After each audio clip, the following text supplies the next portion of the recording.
First CSAT sample paper. In this question, we've got some cells that are multiplying.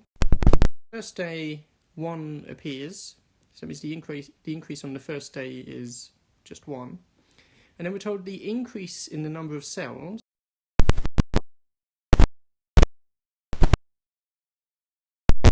is the increase on day k minus 1 for k equals 2, 3, etc. So for k greater than 1. And we're asked to find the total number of cells after n days. And we're given the hints that that doesn't mean the number, that doesn't mean the increase on day n, that means the total number of cells. So if you want to have a go at this question yourself, pause the video now.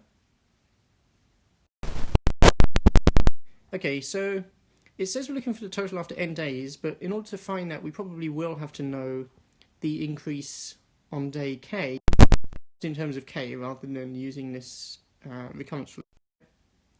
So let's calculate that. It might help to write out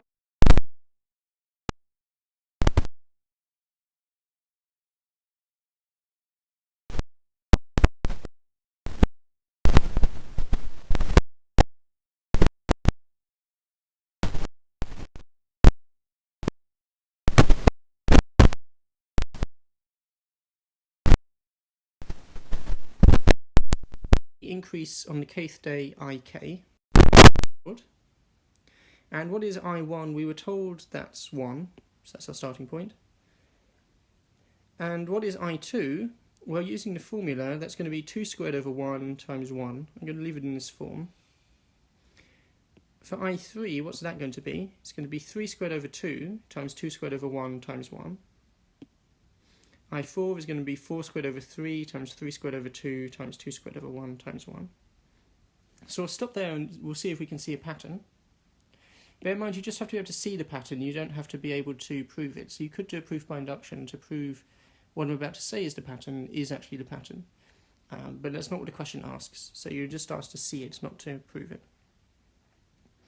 So this is a bit opaque. This just gives us 4. It's not clear what's going on here. When we go down to I3 though, what happens? We can see the 2 on the bottom here is cancelling with one of the 2's here. So we're getting 3 squared times 2 times 1. And then if we look at I4, what's happening is the 3 is cancelling with one of the 3's on top here. The 2 is cancelling with one of the 2's on top here. So we're getting 4 squared times 3 times 2 times 1. And we can see when we go to I5, that 4 squared is going to disappear because there's going to be a 4 on the bottom, but we're going to get a 5 squared at the front. So what we're getting on top each time is all the numbers up to k multiplied together. So in here that's 1 times 2 times 3 times 4, and then an extra lot of k. So what does that mean our answer is? We've got all the numbers up to k multiplied together on the top.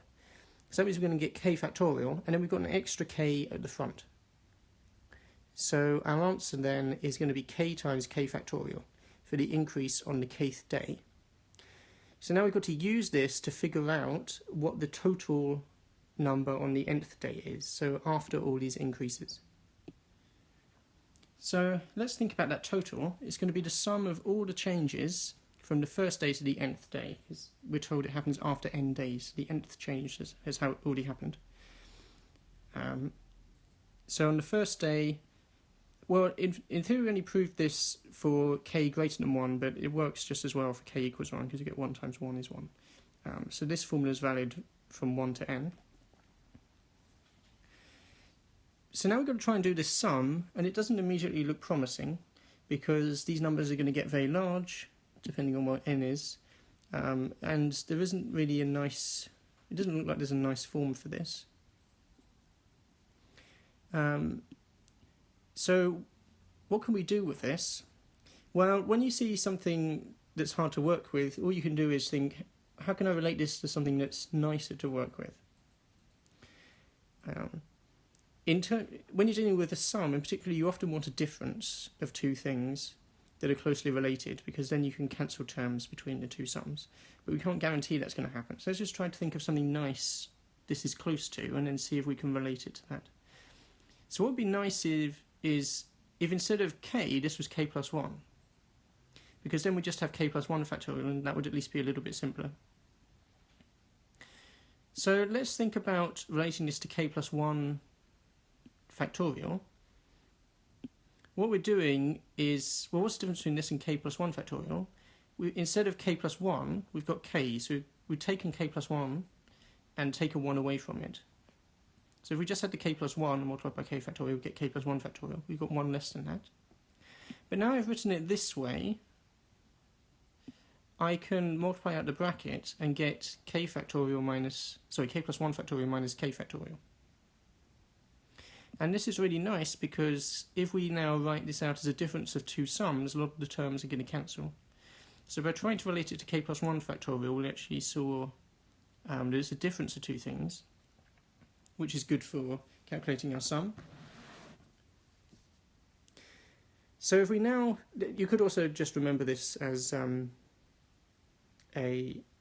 identity for factorials, that k times k factorial is equal to k plus 1 factorial minus k factorial. But if we now try and work out this sum, let's just write down the sum of these and the sum of these.